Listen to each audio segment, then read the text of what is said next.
Green Day say they're not punks. Next. Hi, I'm Tabitha Soren with MTV News. 1994 has been some year for Green Day. The Berkeley, California-based trio has sold over 3 million copies of its major label debut album, Dookie. And although some bands have jacked up ticket prices or, like Pearl Jam, decided to cancel their tours altogether, claiming it was impossible to keep ticket prices low, Green Day has just wrapped up a U.S. tour in which tickets cost only $7.50 to $15. At the last show of their tour, Green Day told us they weren't trying to one-up Pearl Jam. Here's more. Here we go again,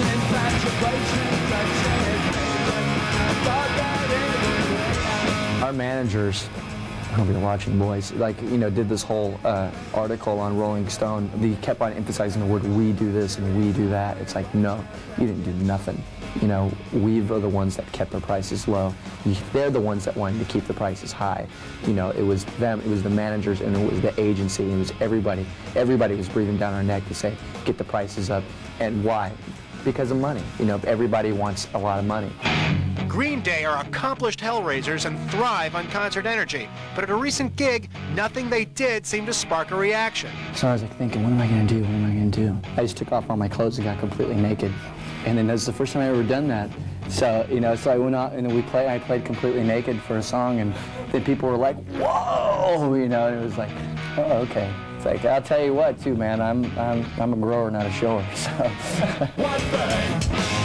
It's no wonder so many people call Green Day a punk band, but Billy Joe says there's a difference between punk style and punk substance. I don't consider this what we do punk rock at all, you know. I mean, there's like certain ethics that go on with punk rock.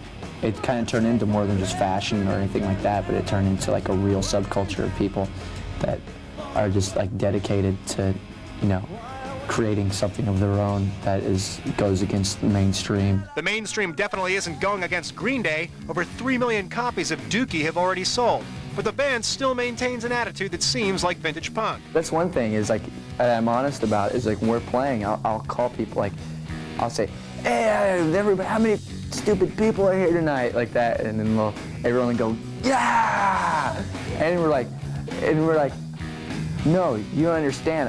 I think you're dumb. You know, I don't think you're. I think you have a very low IQ. I think you're stupid. You know, and then they're like, yeah, you know, and you're like, God, you just like missed the point. I'm insulting you. You don't understand. I think you're dumb. Dumb or not, fans seem to be into the band's in-your-face honesty. I don't know you, but I think I hate you. I relate to almost everything that Billy Joe's saying up there. I think like the sense of anarchy is getting into the minds of all teenagers. Bite my lips and close my eyes.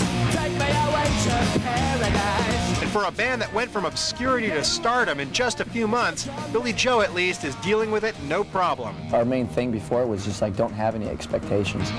You know, just sort of you know live day to day and you know see what comes about. And you know, and this is what happened. I guess the timing was right. You know, that's the main thing.